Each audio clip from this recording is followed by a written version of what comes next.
budovanie novej rannej rutiny. Vstal som dnes o 4:00 a chcel by som tak stávať pravidelne. Keď ešte všetko spí, presnejšie dal som si budík na 4:22, zobudil som sa 4:05. To už som radšej stál, lebo ako sa poznám, potom by som bol viacej rozbitý.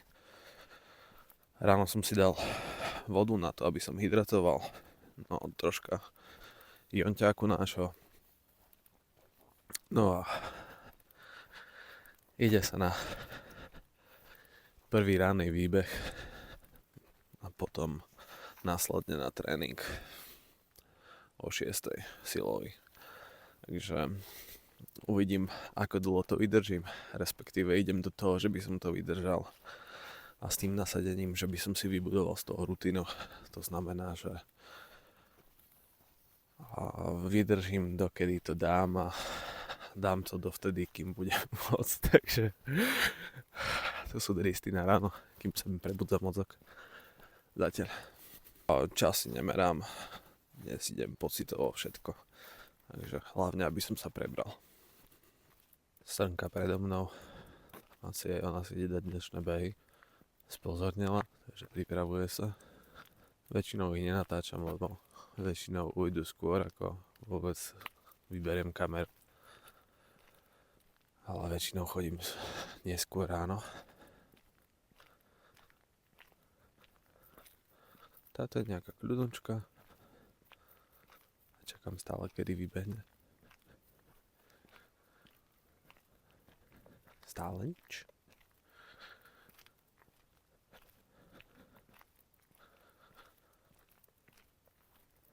A už to je tam. Asi tiež ide iba intervaly. Alebo sa jej nechce. Je 4:37 a ja idem posunúť svoju ránu rutínu o 2 hodiny nižšie.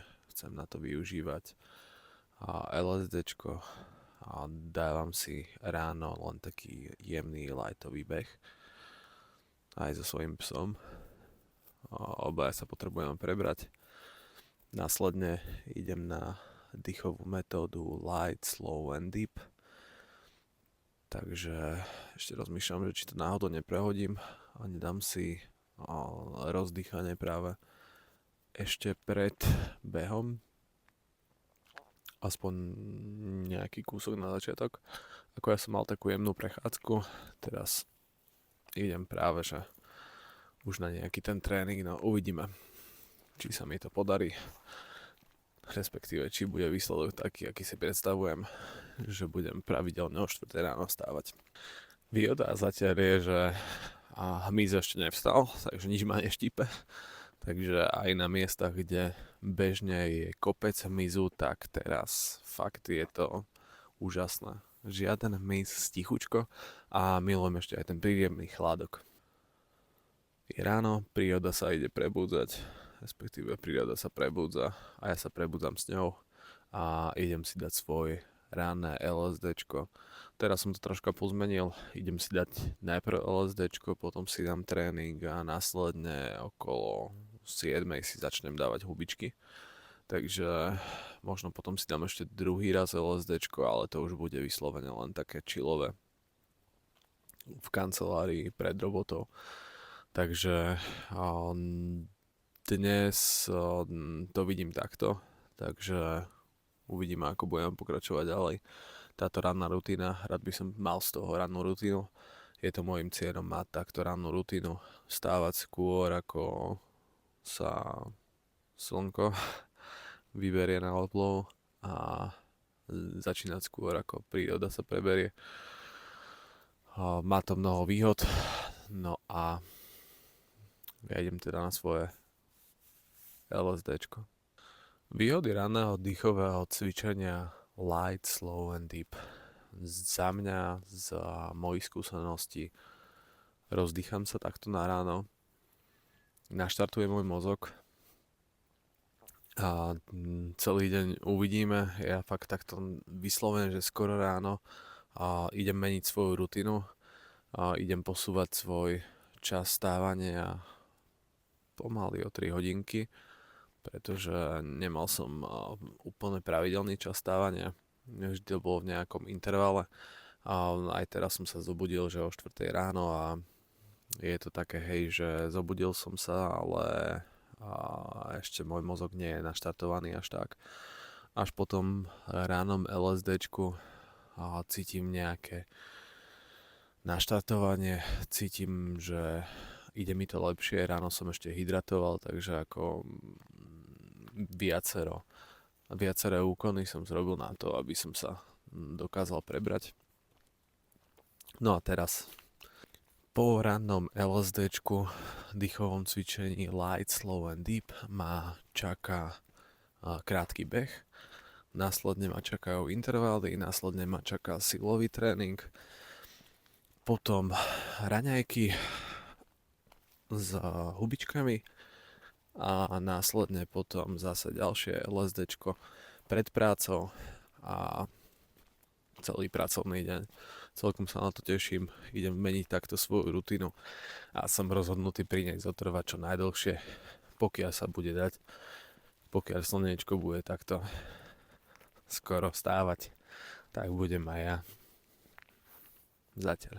Rozcvička, krátky beh a už mám za sebou aj intervaly. Ale ešte stále to nie je ončo. Ako nejaký poobedný tréning a ráno. Takto skoro ráno proste ešte zatiaľ to nie je moje. Ale už sa preberám. Je za mnou rozcvička, ranný tréning, len krátky tréning behu v jemňučkom tempe. No a potom intervaly. Na začiatku som mal dýchové cvičenie Light, Slow and Deep. No a teraz pokračujem ďalej. Za pol hodinku ma čaká posilka, preto mám aj baťoch so sebou.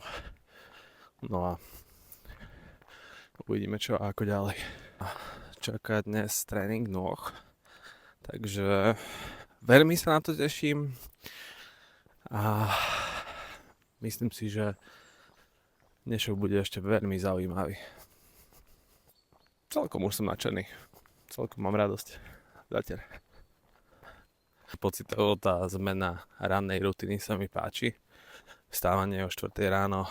Musím povedať, že cítim sa dobre, lebo kým som ešte bežne spal, tak teraz už mám toho veľa odcvičeného.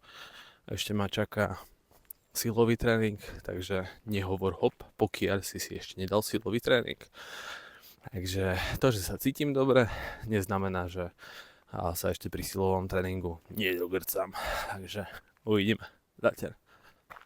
5 dôvodov, prečo chcem meniť svoju rannú rutinu. Chcem zmeniť svoju rannú rutinu. Najprv poviem ako. Ráno prechádzka s obsom, taká krátka rozcvička. LSDčko, to znamená dýchové cvičenie Light, Slow and Deep. Následne beh, krátky beh, nemusí byť dlhý, veľmi intenzívny, fakt, že len taký na rozohratie. Potom hitko, to znamená vysoko intenzívne intervalové tréningy. No a následne posilka a potom studená sprcha. To by mal byť celkom dobrý začiatok dňa. A potom samozrejme, že dám si hubičky, raňajočky a opäť LSDčko. Tréning bol náročný, rozbil som sa, ale nevracal som, čiže je to OK. A dal som si potom aj rannú sprchu. Konečne som sa prinútil dať si rannú sprchu. Inak ako rád odtučujem, ale nejak nie som fanúšikom studenej ranej sprchy a dnes som sa prinútil, takže som na seba pyšný a ideme sa naštartovať do ďalšieho dňa.